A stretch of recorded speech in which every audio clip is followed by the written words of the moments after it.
The Hilton sale is on. Now through September 29th, you can save up to 20% on stays this fall and beyond. Long weekends, last-minute getaways, holiday gatherings. There's a Hilton stay for all of them. More moments, more experiences, more destinations. Now 20% off for a limited time because it matters where you stay. Don't wait. Book by September 29th and save up to 20% at Hilton.com. Terms apply. Hilton for the stay. This episode is brought to you by Indeed. When your computer breaks, you don't wait for it to magically start working again. You fix the problem. So why wait to hire the people your company desperately needs? Use Indeed's sponsored jobs to hire top talent fast. And even better, you only pay for results. There's no need to wait. Speed up your hiring with a $75 sponsored job credit at Indeed.com/podcast. Terms and conditions apply. Mint is still $15 a month for premium wireless. And if you haven't made the switch yet, here are 15 reasons why you should. 1, it's $15 a month. 2, seriously, it's $15 a month. 3, no big contrast. 4, I use it. 5, my mom uses it. Are you playing me off? That's what's happening, right? Okay, give it a try at mintmobile.com/switch. Upfront payment of $45 for 3-month plan, $15 per month equivalent required. New customer offer first 3 months only. Then full price plan options available. Taxes and fees extra. See mintmobile.com. You're tuned into Auto Intelligence, live from Auto Trader, where data, tools, and your preferences sync to make your car shopping smooth. They're searching inventory. Oh, yeah. They find what you need. They're gonna find and it. You can make a budget for your wallet to help you succeed. Pricing's precise and true. So true. It's smarter car shopping. Ooh. Just for you. Oh, it's just for you. Ooh. Find your next ride at autotrader.com.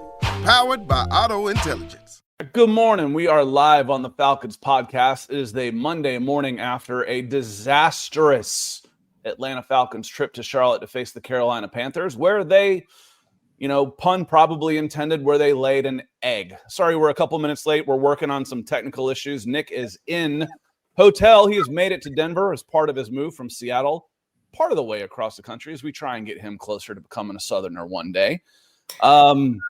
Nick, how are you doing? I know you had a busy week. You doing okay?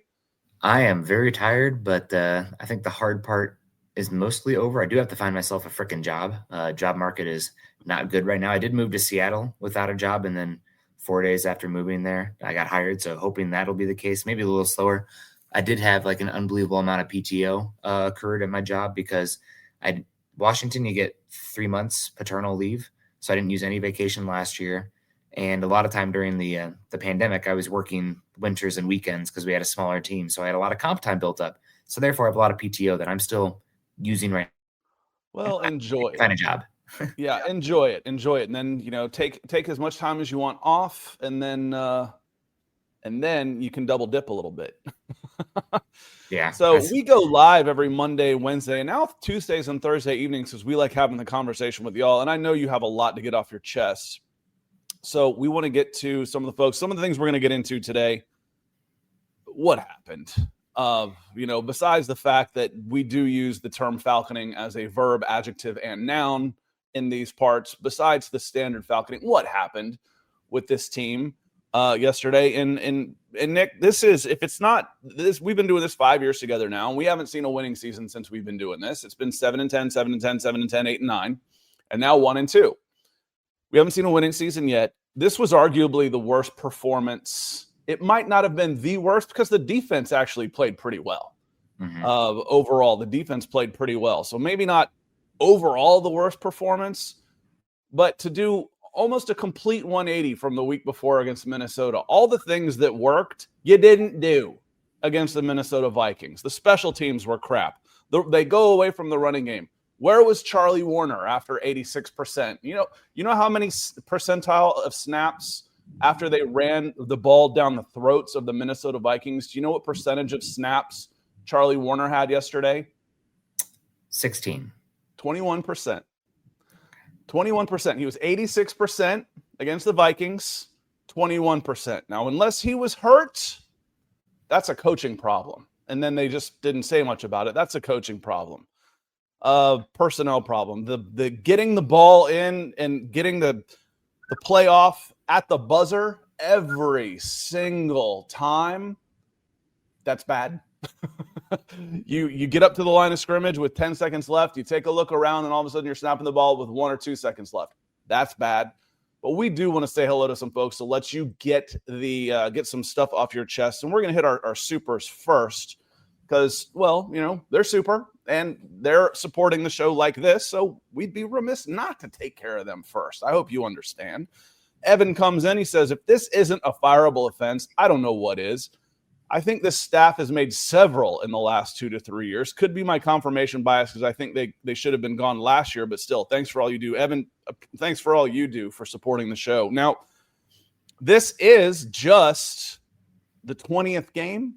Yeah, the 20th game of this regime, and they're 9-11. So it's 1+ years, and fortunately or unfortunately, you're not going to fire a coach this quickly unless it's just completely off the rails or something happens. We've seen it once in our tenure, Nick. Nate Hackett was fired at like the end of his first season because it was so bad. Completely lost the locker room. The discipline was out the window, getting blown out. That he was fired, but you don't fire a head coach after 1+ years typically. No. Now, you all know I'm a big international soccer fan, and I say forget the sport itself. Whether you like soccer or don't like soccer is kind of irrelevant. The way they handle the processes of things is fascinating. If this was the English Premier League, Raheem Morris would have been fired today. If it was his first season, he would have been fired today. And those are the kind of things that make the league kind of crazy and fun. But Raheem Morris isn't going to get canned. Zach Robinson's not going to get canned. So we don't need to talk about that as happening here until we get closer to the end of the season to see what happens over the course of the next 3 months.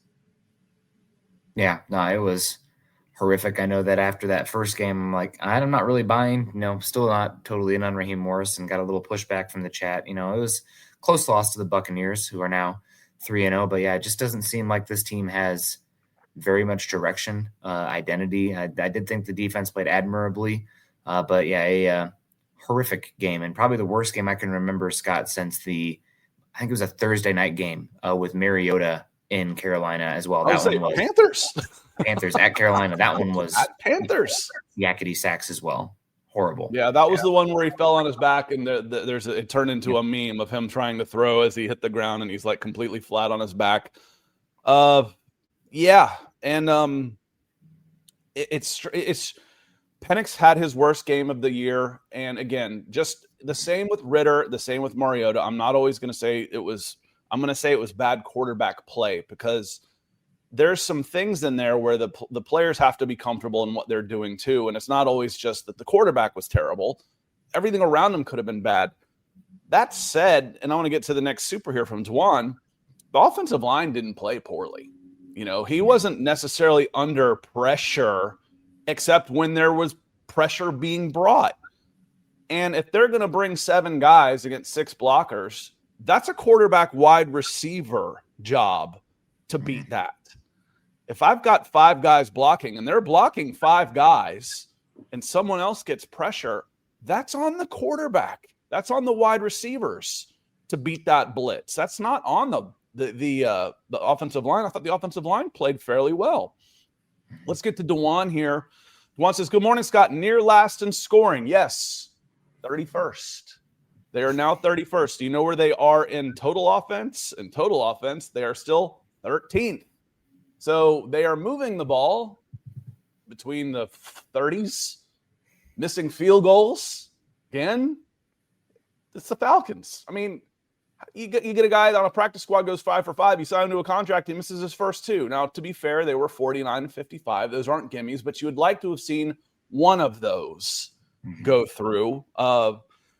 Nick, I went out on a windy day while my son was at soccer practice, and I took a ball with me. And the soccer balls are light.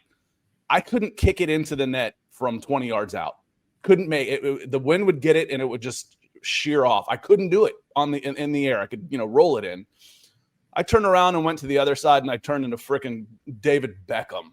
Boom, just nailing him in. That first kick, it hit, and it looked like the wind caught it and it just sailed off wide right. And the next one, he overcorrects and misses it to the left. It started bad and it got worse yesterday. It did. The horrible in the red zone, that hasn't changed. We have to work the middle of the field at some point. We schemed the Vikings, but can these coaches win chess matches consistently? I have doubt. Still, rise up. Parity, and someone put it in X in one of my replies, parity does not suit this team well. The well-coached, well-prepared, mistake-free teams, parity is good for them. They're going to win more close games than they're going to lose. That's never been the Atlanta Falcons' MO. It just hasn't. And parity, this does not feel like a team that is good on the margins, Nick, when it comes to clock management, when it comes to special teams, when it comes to the little things. And then if you have a day like you did yesterday, you're going to get killed. Yeah, I will use a little bit of positivity here, Scott. A lot of the key perimeters in a football game are not so one-sided that match the score outcome. Now, the score is what matters at the end of the day. But when you look at across the board, I mean, the Falcons, they were better in first downs on the day, 17 for 15. Third down efficiency, they were better. They had 11 more total plays. They had over 100 more yards than the Panthers. So, I mean, they took less sacks than the Panthers. Now, granted, you lose the turnover battle by 2. You're missing field goals. And really it was 1 when the game was over. Yeah. So, you're not taking advantage of that in the red zone scoring, and you're missing field goals. Nick, they have that series where, again, they get a delay a game out of a timeout. If I watch a high school game and that happens, I'm pissed. It looks like Nick just may have gotten rid of us. I'll take this.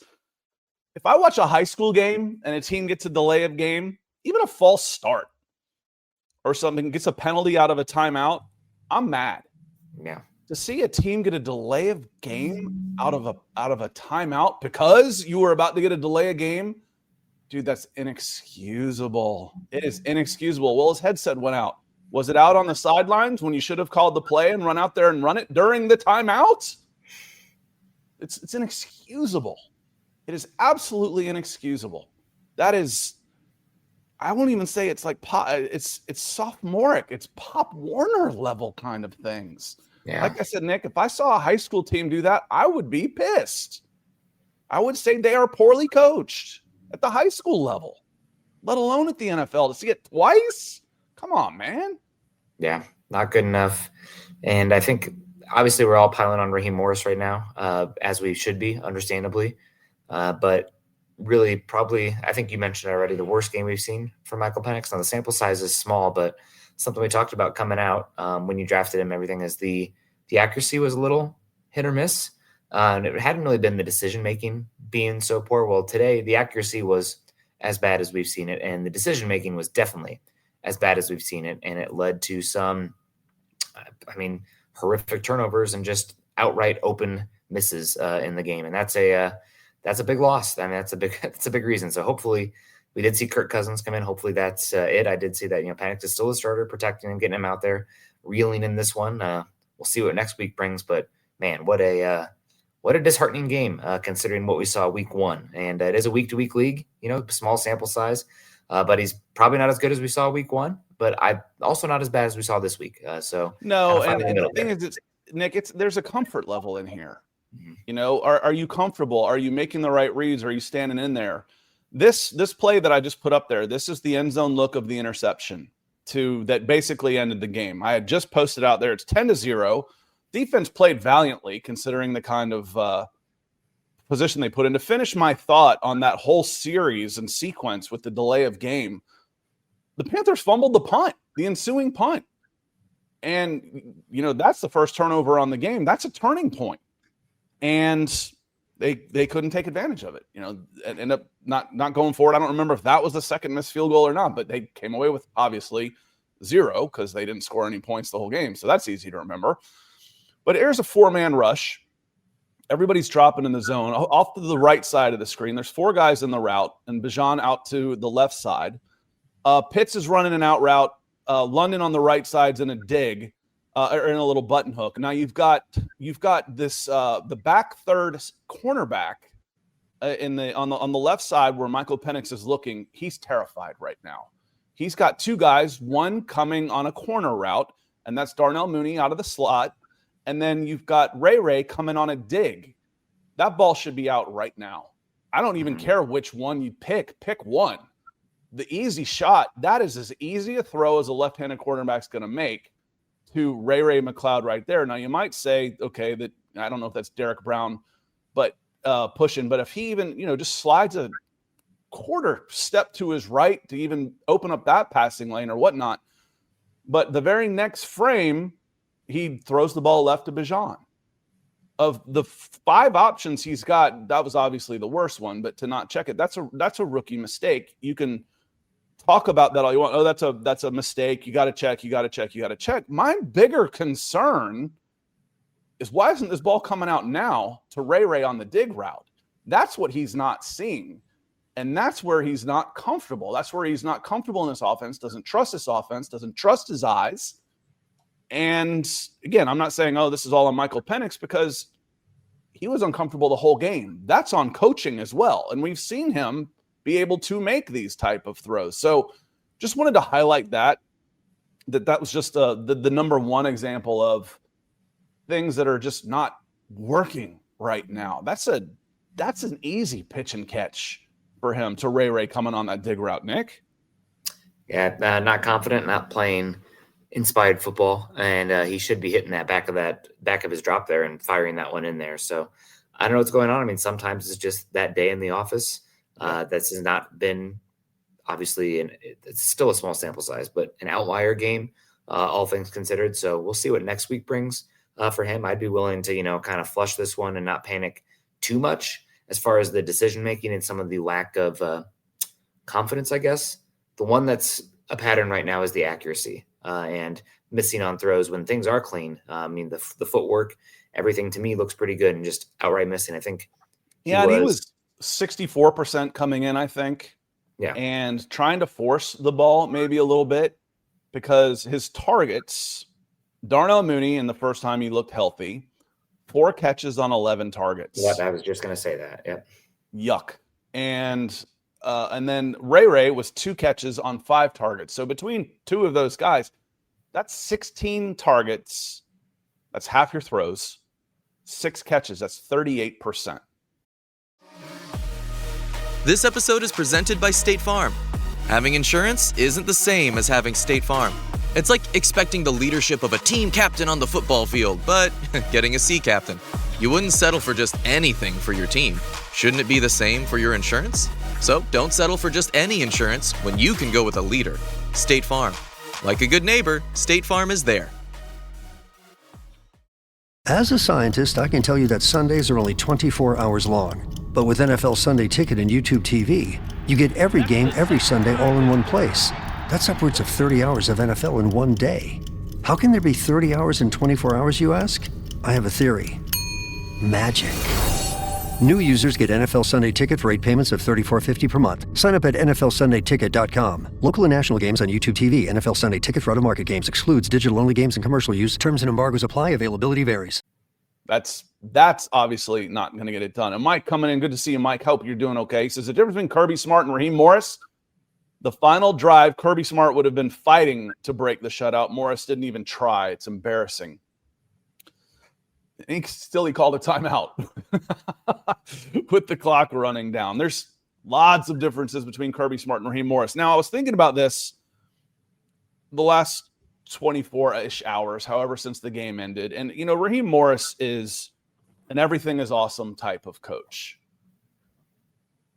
Of the great NFL coaches, who's had a similar personality? Now, to be fair, most coaches that have reached that level are arrogant asses, period. So that is by far, they are egotistical, egomaniacal, arrogant a-holes. That's by far the type of personality that has excelled in this. But I start thinking of the great coaches, Nick, and most of them are pretty hard-ass dictators. You go Bill Belichick, even back to Bill Walsh, Bill Parcells. What's it with the Bills? Maybe you need a Bill here. Bill. Is Andy Reid the closest of these guys that is, and I don't even think of him as being a yuck it up type of guy. The one Don watching Shula.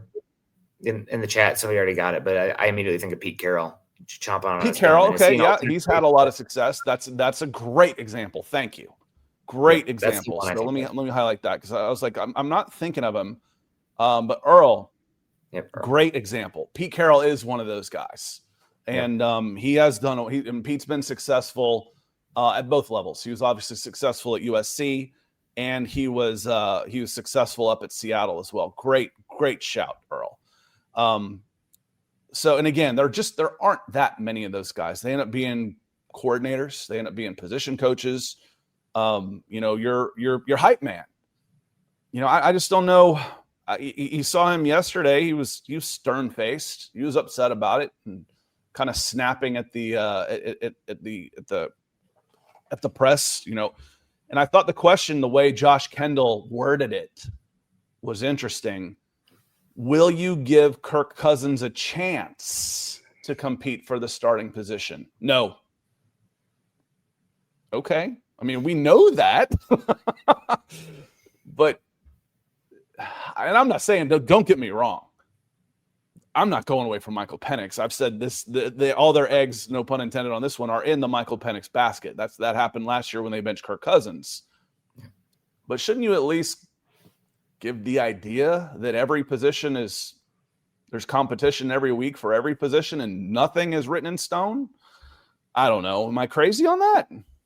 No. I mean, if he has another stinker game or there's multiple in a row, you still have Kirk Cousins here. It's something that you'd have to think about just for the sake of the locker room, right? But this is, again, just one bad game, and there's still belief in Penix. So it's way too early. If we're talking about 4 games of this in a row, 5 games of this in a row, or as somebody in the chat said, he's taken a lot of hits so far, and he starts to get some sort of nickel is the word we'll use. It's like, maybe we'll go with Penix for a bit. Just give him a breather, reset. And that's don't something get me wrong. Yeah, you never really want to have to do that. Like that's might be an indicator that you don't have the guy, but it is an option to have. But we are so far away from that, despite how bad this game was. Absolutely, and for me, and again, doing this stuff live, you don't always say exactly what you mean to say when you're doing it live.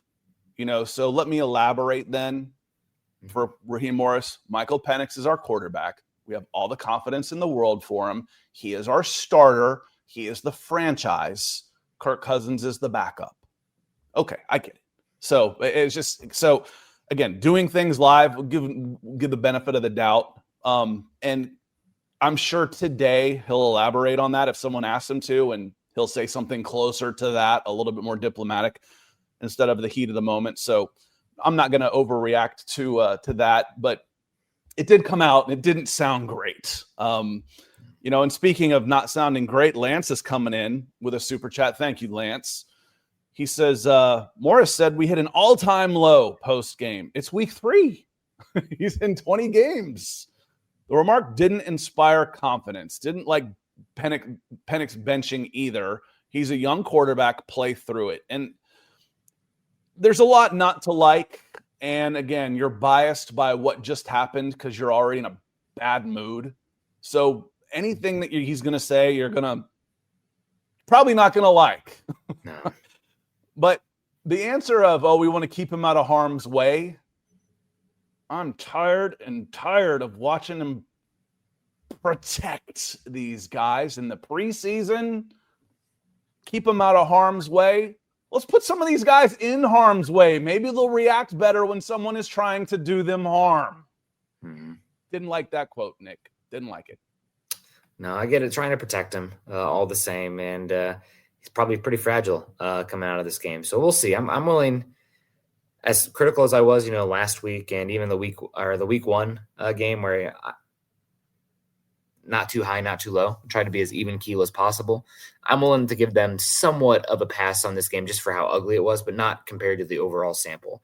It's still a incompetent product overall, and the overall trends that we've seen over the last 2 years do not inspire confidence. But overall, I understand protecting the quarterback and being highly emotional after getting embarrassed. Let's just call it as it is. Embarrassed, and now 0-2 in the division. Any chance? I mean, the season's obviously not over, but chance to win the NFC South, you have to change a lot here and things that after you're 2.5 well games behind you're 2.5 games behind after 3, and the Buccaneers have pulled out 3 by the hair of their chinny chin chin in all 3 weeks. And that's the difference. We talk about fine margins. Mm-hmm. The Buccaneers are 3-0 in games that they're 1 play away from being 0-3. They're 3 plays away from being 0-3. Mm-hmm. And they're 3-0. That's the lead, man. Yeah. You got a quarterback with some experience, mm-hmm. and that matters. And Bowles has been there a while. That matters. So yes, I understand protecting him, but hey, the game was out of hand. We wanted Kirk Cousins to knock some rust off. He didn't play in the preseason, so it wasn't a great press conference from Raheem. No, Michael Penix is our quarterback. We pulled him. We wanted to knock some rust off of Kirk, get him out there, get him some reps. The game was out of hand. Okay. I got that. We don't have a quarterback controversy in Atlanta. Oh, okay. Again, and I try and be a little sympathetic to standing up there with the cameras in your face, and it's not really a hostile crowd. It's a nice crowd. We've said that before. That's what pissed me off so much about Arthur Smith. Quit treating this press room like they're like crap. They're as soft and easy a press room as you're ever going to see. So it was like that. Speaking of bad press days, oh my God, is Matt Millen bad? Oh my God. And I'm not talking like bias. I think Jonathan Vilma's gotten better, but Jonathan Vilma was tough to listen to for a while as the ex-Saint coming right out of the field to calling Falcons games. Millen was just bad. He's been bad. Haven't had listened to him in the Big Ten game about and stuff. He was just. It's like, is this the first time you've watched either of these teams? He was. It was tough to watch and listen to. Him do it. It was bad. Trenton, one of our members. Thank you, Trenton, for being a member and for the super chat, because I'm going to get to a couple of them from you here. Says the entire fan base penciled in a W. They beat us last. Yeah, Trent, it doesn't matter what we do and say. We're not the ones winning games or losing games and playing games. It's up to the coaching staff and the players to build a culture that can survive. And someone in the comments afterwards said this is an absolutely a trap game. Yes, it is. This absolutely was a trap game. Big win, going on the road to Carolina, who hadn't led in a game all season and seems to beat you once every year. It absolutely was a trap game. That was a good call, and I agreed with you last week. If you're watching, good shout. But still, this is a team that if you're going to be anything that you think you're going to be, you need to beat. You need to win this game. They need to be 2-1 right now, going to a banged up Washington team who is now 2-1 and won with Marcus Mariota as their quarterback. Yeah, it's doesn't feel very good right now, Scott. But I know that I penciled this in as a W after beating the Vikings. And do you see what the Vikings did this week too? I mean, gosh, what a crazy... Carson Wentz. The NFL's just weird, man. And then they go, the Vikings couldn't get out of a wet paper sack last week, and then they hang 50 on the Bengals. Yeah, insane. So that's one reason not to overreact too much to one game, and that's one reason I will say we are going to find out a lot about this team over the next 3-game stretch. You play the Commanders, you play the Bills, you play the undefeated 49ers. So it could be rough, but one game at a time, of course, as well. The thing that I find perplexing in this one, and I see a couple people in the chat have commented on it as well, Penix is obviously swimming in this one. I feel like this is a game now. I know it kind of got out of hand early, but you might have to force it just to kind of protect him. It didn't get out of hand early, Nick. Well, I mean, it's 10-0 at halftime. Yeah. Yeah, it felt... And you stopped them on their first drive of the third quarter. Yeah. You've got the ball, 13 minutes left in the second half, 10-0. It didn't get out of hand early. Well, my big concern is only 13 touches for Bijan, 1 for Algier, Nathan Carter with 7. I mean, what are we – not touches, rushes, because we did have some pass, not total touches. But if Penix is swimming like this, I know that the strength of that Panthers defense is the defensive line. I don't care. Give him some body blows, give some jabs, give Penix a chance to hand the ball off, just less reps, because obviously this is a game where he didn't have it. So I don't know why when you have a Ferrari in the backfield that you can lean on for these exact moments on the road where your young quarterback is struggling, you should be spamming that. And maybe it's going to end up in a punt, but it's going to give your quarterback a chance to at least like reset. So I don't really understand that at all. Or maybe it will be working and you go away from it anyway. Do you know what you mentioned the carries? It was 14 carries between the two of them. Last season, they had 200 yards and 3 touchdowns rushing. Tyler had, I don't remember how many carries, but I think he had 105 yards and a touchdown.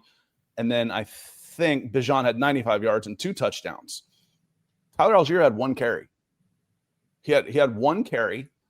The team went 14 rushes. Okay, well, they're shutting down the run. They got behind early. They had to throw. No, they didn't. It was 10-0, and you've got the ball. That is still game plan. That is still run the ball. They came out in this series slinging the ball all over the place. They came out in the first series, and they moved the ball down the field, missed a field goal. They did. And because the first thing I tweeted out there was like Darnell and Drake are healthy. They weren't last week. It's obvious. They're throwing the ball to Darnell and Drake the whole way down the line. They started this game like, we need to get Michael Penix going. That's how they started the game, which is okay. But again, you're only down 10. You still have plenty of time to run the ball. 14 carries, 76 yards, 5.4 yards per carry. That's running the ball successfully, Nick, with a long of 17. So it's not like it was 13 for 1 yard and then they broke one off for 75 yards. The Panthers didn't stop the run. The Falcons stopped the run. And Trenton, he says, people should temper their expectations. Oh, that's been taken care of. That's been done. The Falcons tempered expectations. And as Mike says, he was just talking about the schedule with Nick, Washington, Buffalo, and San Francisco coming out. Oh, my God, they could be 1-5. Could be 1-5. You're going to be underdogs in those 3 games. You're going to be underdogs in each of those 3 games. Well, you were an underdog on the road and won. You were almost a 6-point favorite on the road in Carolina and got blown out. Who are you? You're a running team first. And Nick, the lack of downfield passing still bothers me. It still bothers me. Put this up last week. And it was a little better this time. It was a little bit better this time as far as where the passes went, but not much. There was 1 pass completion of 20 yards, and there was none. That was the only one over 15. So Penix had 1 pass completion over 15 yards. And the money route, the route that we judge arm strength on is that 15 to 20-yard out. You can see by the white passes, 0 for 5 over there.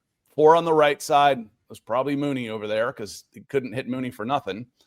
It wasn't all Mooney.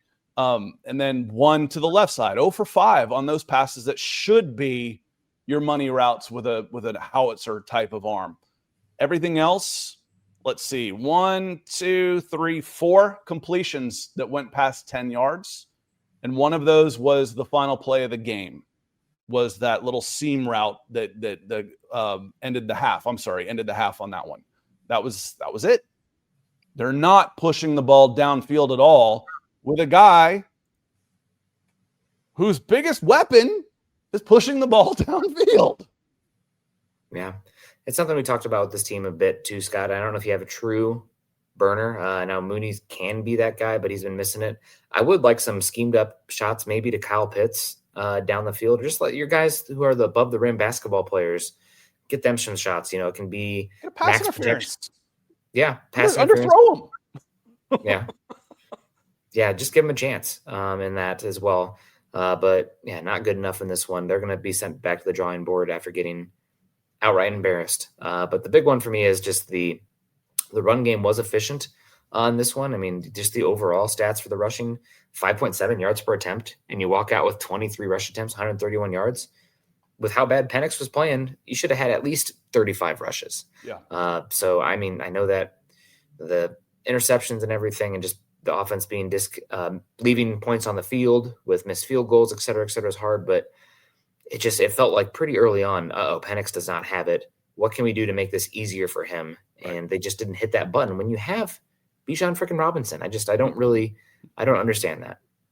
Yeah, I agree. The Panthers didn't necessarily stop the Falcons. The Falcons stopped themselves from what was working. Credit to what the Panthers did was they crowded the line of scrimmage, took away the underneath stuff, and said, go ahead, try and go over the top. And it's like, well, I don't know if they've got that guy. That being what I do as far as, what I really like doing, which is building, constructing teams and all that kind of stuff, playing, fantasy GM, that pisses me off about as much as anything. You've used 2 top 10 picks on receivers and a top 10 pick on a quarterback, and you can't get behind anybody in the passing game. Oh, that makes me mad. If that's the case, and you don't necessarily need, like you said, Nick, you can scheme up deep shots. You don't necessarily need to have 4.2 speed to get deep. Most of 4.2 guys can't catch worth a damn anyway. Does Mike Evans get deep? Yeah, he does. Did David Moore get deep on a run route on 3rd down? Yeah, he did. So those aren't coming in. And then again, you've got a 2-on-1 situation with a dig in a corner on one defensive back, and you check down and throw it to the side. This episode is sponsored by Friskies, who would like to tell your cats hi. Now, if that didn't get your cat's attention, there is one thing that always does the trick. Just pour some Friskies crunchy food in the bowl, and you'll hear those paws come running. Works every time. With so many Friskies choices, you can always bring your cats running from their secret napping spots. There's always more to explore. See for yourself at friskies.com or visit your local store. Brooks Running reminds us that we're all powered by something. Whether it's the me-time energy of a run after a day at the office, the electrifying energy of your first marathon, or the infectious energy of a group run with your friends. No matter what energy powers you, Brooks has gear specifically designed to unleash it. So lace up and let it out. Let's run there. Visit brooksrunning.com today to learn more. There's a lot broken here on this offense. Mopar No Car says Penix wouldn't scramble if he was eggs.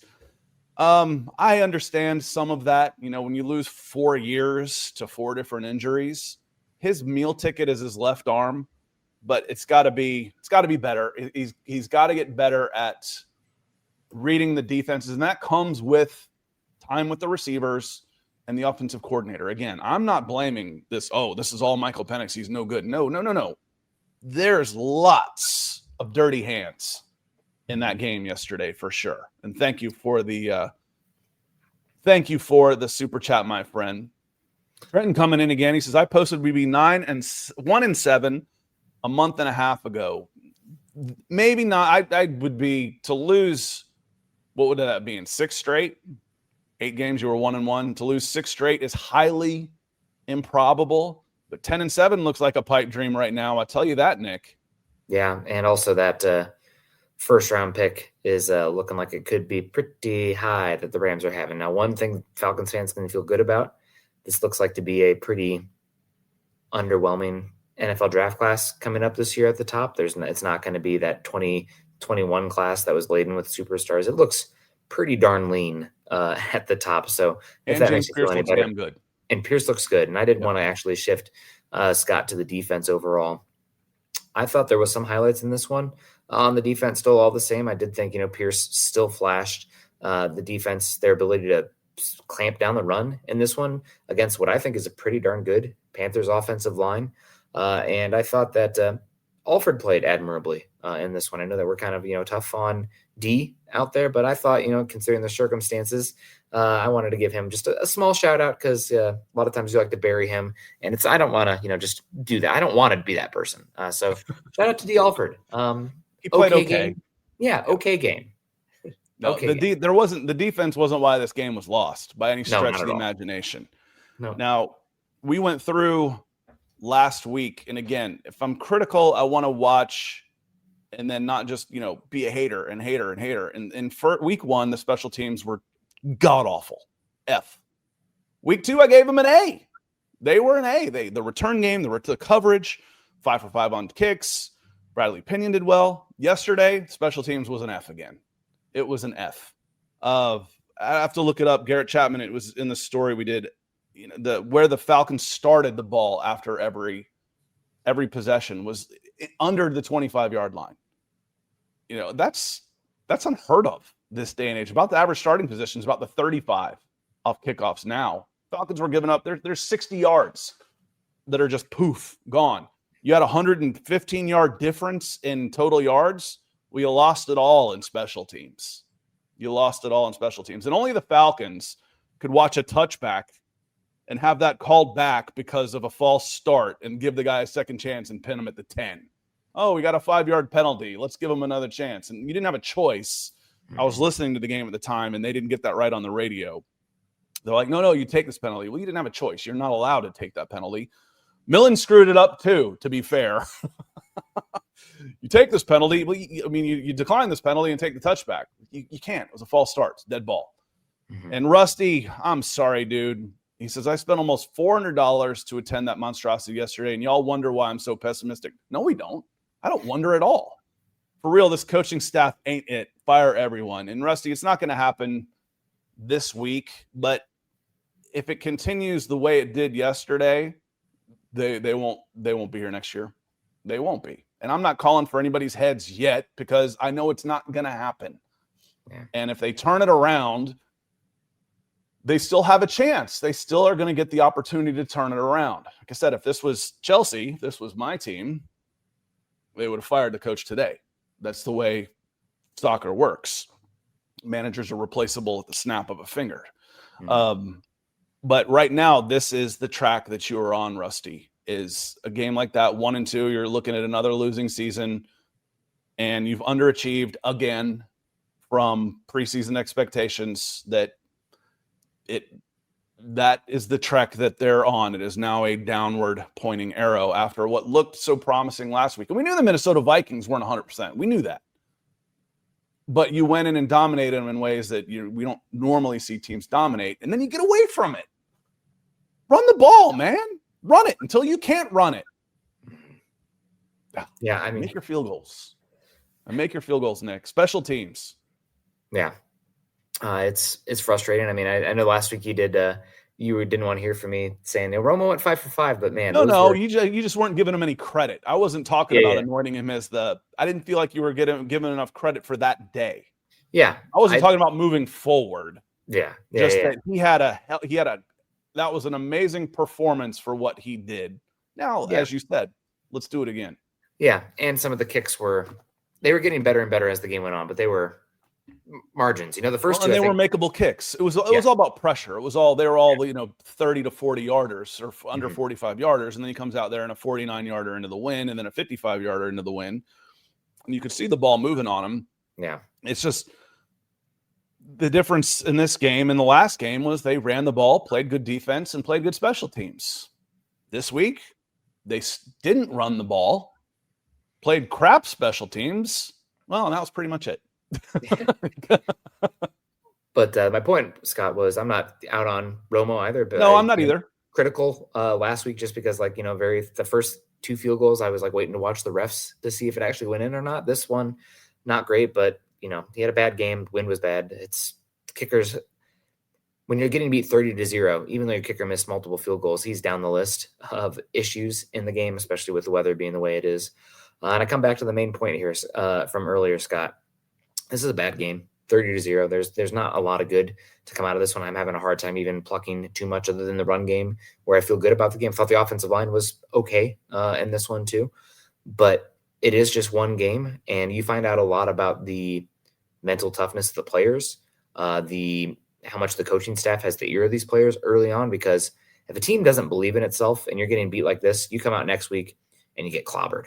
Now, hopefully they have a little bit more, what's the word I'm looking for, pride in their product on the field and still have hope and everything. But we're going to find out a lot about their resolve and mental fortitude next week in this next 3-game stretch, because it could be easy to have this season and this iteration of the Falcons snowball and just be a forgettable memory here coming up here pretty soon. But it is one game, and you're coming off of a butt whipping, we'll call it that, of the Vikings the week before. So again, just what does the broader sample size say? This was a bad one, but it can be in the rearview mirror very fast with a good game next week. And that's certainly possible. You have the talent to have that happen. beat Washington, which again, as Chris says, we watched Minnesota get themselves off the mat and go just pummel the Bengals. Now the Bengals aren't very good. That's all right. The Vikings weren't very good either. And Chris says, yesterday was a revenge of the worst teams. The Browns beat the Packers too. I think the Packers were 1 or 2 on some of the power rankings last week after what they've done, and then they lose to the Browns. The NFL is weird. It is weird. It's just, unfortunately, the parity of the weird does not favor the Falcons, who are not historically a well-run organization, and they end up losing in the margins. And again, I can point back to several moments over the course, the 5 years that we've been doing this. The very first game we watched, I think it was against the Eagles, and the Eagles were coming off a really bad season also. They weren't the juggernaut that they were turning themselves into that year. And they came to Atlanta and just dominated. Arthur Smith's team just dominated. I'm like, oh my God. The Falcons just got obliterated in the trenches. Obliterated. I don't know how they're going to win a game against this.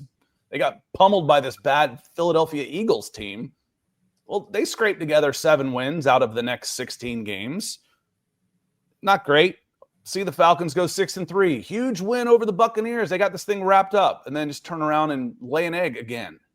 So, yes, this is bad. It can turn around. And no, they're not going to fire anybody in this week, next week, even during the bye week. It's not going to happen. They're going to get a chance to turn it around. If they don't, then there will be changes made.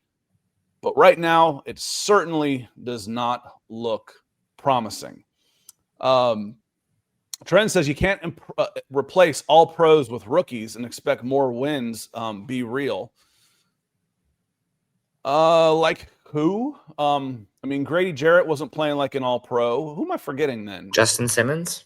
Justin Simmons had been an all-pro, but he didn't play very well last year. He's still not playing. I don't think so. I don't think Justin Simmons has even been signed anywhere. And he might before the season's over, but I don't think Justin Simmons is even playing. AJ Terrell was a second team, that was, I don't think that's what you mean. Grady Jarrett hasn't played like an all-pro in several years. Caleb McGarry, he's another guy that was out. And again, it wasn't necessarily on the offensive line. I don't think Kirk Cousins was an all-pro, and he certainly didn't play like an all-pro last year.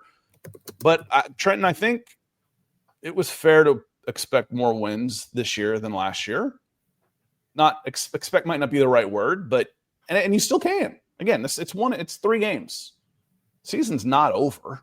No. As bad as things felt and as bad as they looked yesterday, what's scary to Falcons fans is that they know that they have this in them at any given week. There's never been I won't say never, but rarely the consistency of excellence. More often than not, you have a good game followed by one of these. It's like, okay, when these show up, you were so bad. Carolina didn't play great. If Carolina was a good team, I think I'd text, might have even been you, Nick, in the beginning at the half. If Carolina was a good team, it would have been 28-0 at halftime. Carolina didn't play great. The Falcons played terribly. The good news is that's in their control to play better. We've seen it. The bad news is we know they've got that in their locker to go out there and play like that. Yeah. I guess the positive is that we have not seen Penix play like that before, and you'll have Mooney hopefully be a game healthier, Drake London a game healthier, and going back and seeing the film, I'm sure everybody's going to be kicking themselves that they didn't lean on the run game more than they did when it was obvious that the passing game didn't have it in that one. So hopefully learning experience. It sucks to be embarrassed like that. Luckily, it was a morning slot game down the card, if you will. So I don't know if you're not going to get much national embarrassment other than people scrolling by like, oh my God, the Panthers beat the Falcons. What the hell happened to the Falcons? Yeah, like what happened here? I'm not going to watch that one. But we got DeJuan coming in, says they went after a rookie nickel and we attacked the cornerback one. Comical. D. Alford was decent. Yeah, Bowman did not have a good game following the good game against the Vikings. Again, in rookie, I'm willing to give a pass, think about the overall sample and see if we're week 8 and he's continuously getting picked on, we need to have a conversation, but we're just not there right now. So again, it was an ugly game. This is one as a fan base. I think you flush it and you move on. I don't know if there's much to learn from it other than you need to lean on the run game when you can, and you have that ability to do that with the offensive line and the running backs that you have. It doesn't have to be the Michael Penix show, which this one, for some reason, kind of leaned into it when he didn't have it. Yeah, and that's like I said, that's how it started. They came out throwing the ball. Okay, that's fine, but if it doesn't work, adjust. Adjust on that. Again, 10-0 at halftime. You've got the ball. You stop them coming out of the half. You've still got plenty of time to run the ball, and they never really stopped the run. And Dwan, the game plan was poor. It was poor, and then the execution was poor. Everything was poor. Thought the defense played pretty well. They were in there 2-4. We gave that a lot of crap last year. But again, they crowd the line of scrimmage a little bit more. And the Panthers don't run the ball that well. Now, they had some success running against looks that the Falcons gave them that you want to attack with the run. But overall, they didn't run the ball up and down on the Falcons. The offense kept putting the defense in bad positions. Most teams are going to score. It happens. There aren't very many shutouts out there. You hold a team to 10 points in the first half, you're in the game. Mm-hmm. Unfortunately, their defense outscored the Falcons' offense on there. Call to action real quick for those of you on YouTube, and there's over 200 of you right now. In the description, we have offered memberships to the Falcons Podcast, so would love for you to join. There's 2 tiers on this. And click on there, and I will be offering, probably starting next week, maybe even this week, some members-only videos where I just do instant reactions to news and stuff that comes out, hot takes or whatnot, where then you can come in and comment. It's just us. It'll end up just being for members only. And at the end of this month, I'm going to put everybody's name in a digital hat, so to speak, and I'm going to send the winner a 24-ounce bag of Lion coffee. It's a $32 value, just as a thank you to our members. The Perch members, which is a higher tier point, will get 3 tickets, and the Nest members will get 1. And everybody in there, and they'll pull one out. So it would mean a lot if you would become a member and support the show, just like the Super Chatters have done today, another way to support the show. And thank you so much. I know Trenton is one of our members as well. So we're about to get out of here. Nick, any final thoughts? I feel like you kind of gave them just a minute ago with the listen, it's one game. It can turn around. It's the NFL. Yep. Any given Sunday, right? You beat the pants off the Vikings team, who beat the pants off the Bengals this week after getting your pants beat off by the Carolina Panthers. Right now, you are what your record says you are. You're 1-2, a team that looks like they're going to be probably closer to picking in the top 10 to 12 versus being a playoff team. But with that said, the real good teams, you're not going to be this team come week 12. Good teams develop and grow over the course, and you look back and be like, oh my gosh, who we were, that first 3 weeks, look at where we're at now. We've had these young players emerge. Penix is playing good. We found some different levers we can pull. So again, not to be totally cliche on it, but it is about in the course of a season, it's about the journey and how much growth you can have. So this is a bad one, and it can be a fork in the road moment for this squad. So hopefully you see a little bit of, not a little bit, a lot of growth, and they can just flush this one and move on. And we're feeling a lot better after a tough game next week at Washington. I know they play the Commanders. Washington, the Falcons have been on the road 2 weeks in a row, so they host the Commanders, who have beaten the Falcons. We've been doing this our 5th season together, Nick. They've played Washington all 4 years in the quirk of schedules that we've been doing this. 0-4. The Commanders have won all 4 of those games. And frankly, last year was probably the only year that they were actually the better team. Yeah, well, I'll tell you right now, this season they're 0-0 against them. So we'll see what happens. Jaden Daniels didn't play last week, and maybe it's a Mariota revenge game. We'll find out. But I do need to fly, Scott, because I need coffee like I need air right now before the next show. But we will see about Wednesday. I might not be in the hotel anymore. Lord only knows. But yeah, guys, I know it's a really ugly game and it stinks. I guess the one positive is, from personal experience, I'd rather be embarrassed and have the emotion taken out of it than be crushed by a last second field goal. So I got to go hop over and hang out with the Broncos fans who are going to be pointing fingers at everybody. Yeah, for this they're not happy either. Yeah, they're not happy either. Harbaugh seems to have Peyton's number right now. He really does, not just right now, in general. Like he's like 7-1 versus Peyton or something. So yeah, it's appreciate you being here. Glad you could work out and have a good show with the Broncos. We'll see you on Wednesday. Sounds good. Peace, guys. All right, I want to hit some of the other comments on here. Maurice, I saw talking about getting some Lion coffee. They've been good to the show, powered the show. Clay's a little mad, and I can understand that for sure. Everybody should be a little mad after yesterday. And what I always say is anger is better than apathetic. Apathetic is like, I don't even care anymore. But under 300 total yards for Carolina. Shoot, it was like under 250. I think they had like 223. I can find it here pretty quick. Scores, NFL scores. I think they had 223 yards of total offense. But that might have been when I looked early in the game and then stopped looking. Where the hell is the game? Falcons, Panthers, team stats. It was 224 yards of total offense. The Falcons are still number 2 in the NFL after 3 games in total yards. They slipped down in points because they gave up 30, but that wasn't all on the defense, was it? No, it was not. It was not. Was not all on the defense, so that's kind of not fair.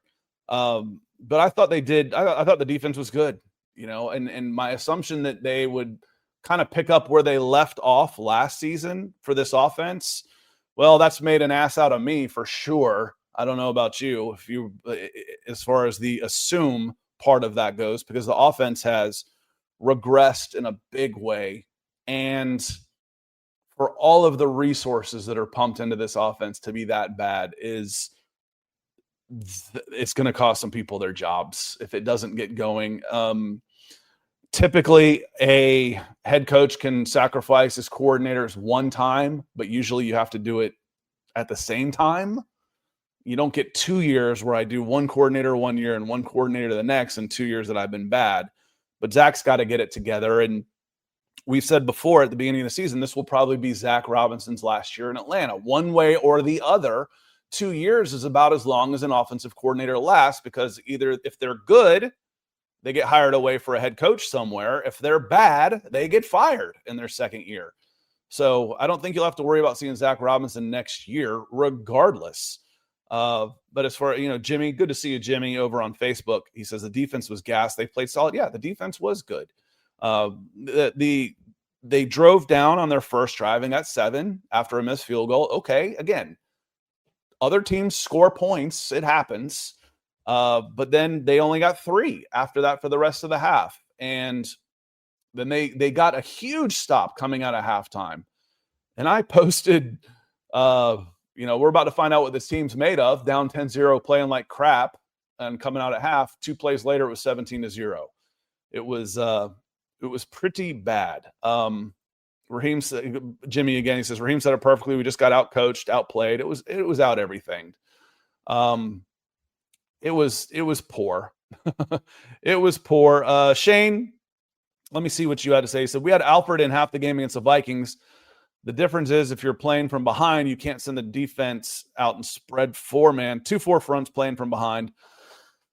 Well, and then the Falcons started going for it. Once they were down 17, their next drive, they went for it on 4th and 4 on their side of the field. So they basically stopped punting at that point, and they weren't scoring points, so they weren't kicking off either. So they were given short fields the whole time. The Panthers were getting the ball in the Falcons half after the Falcons would try and go for it on downs. And, that's when games get out of hand, and you don't give up many yards. So I thought it was, a solid effort from the defense, to the point where I'm not pointing fingers at the defense for why this game was lost by any stretch of the imagination. There's lots of blame to go around, pointing fingers in Flowery Branch. I think I wrote at the end, I put edited it into an article yesterday. It's going to be some soul searching going on. The thing that scares you is, how does it get better on offense?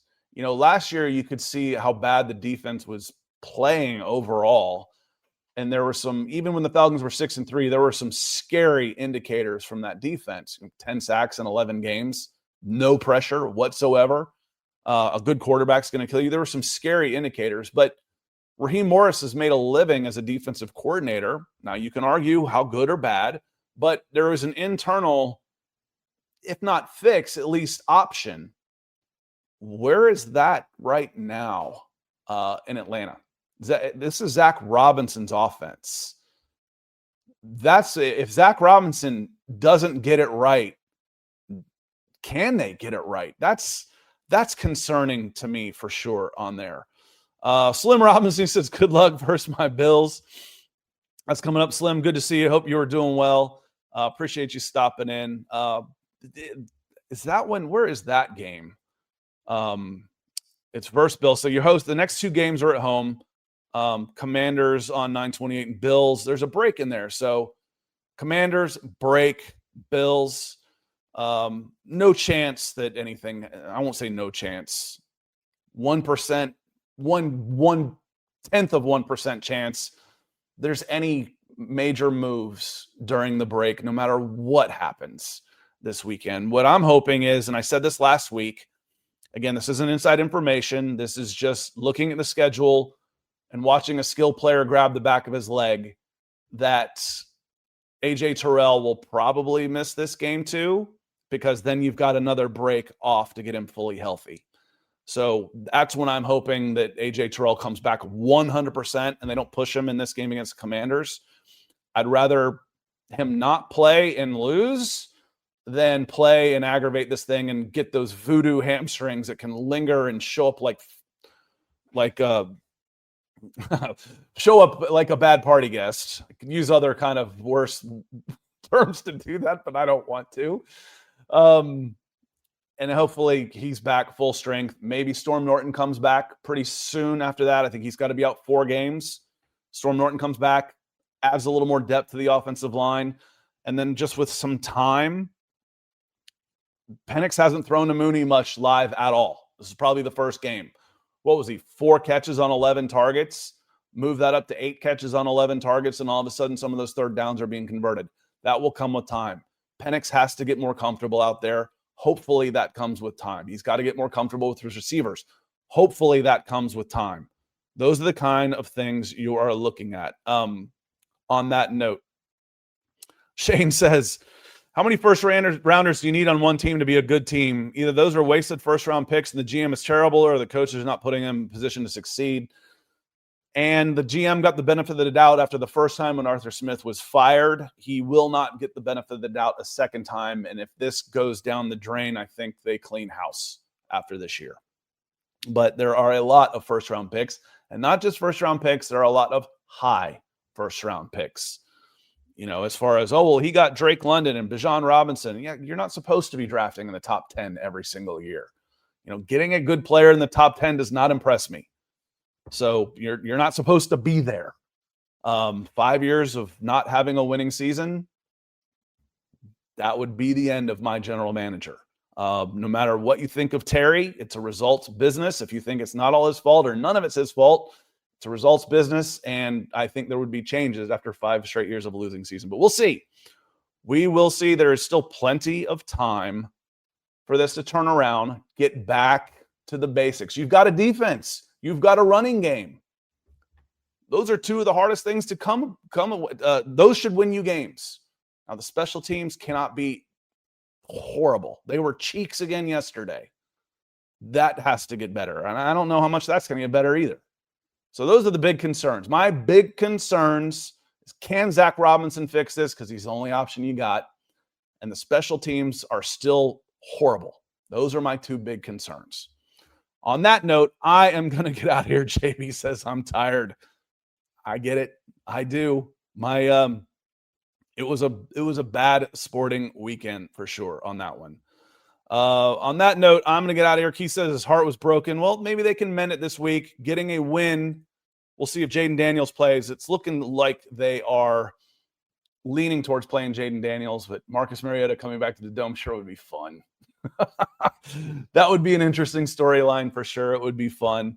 Become a member. Would love for you to, JB, Chris, Keith, Terry Clark, Garrett Jackson, all y'all would like to invite you to become a member of the Falcons podcast. It would mean a lot. Help support what we do. On that note, I'm going to get out of here. Garrett will be back tomorrow, 6 o'clock, right here on this channel. And then I will be back probably with Nick while he's still moving and trying to get settled into Denver as he's moved from Seattle on Wednesday. But we'll be here Wednesday for sure. Hit us up with any comments and we will get right to them. Hope you all have a better rest of your day. It's still a gorgeous early fall day out there. Y'all have a great rest of your day. Appreciate you being here. We'll see you next time.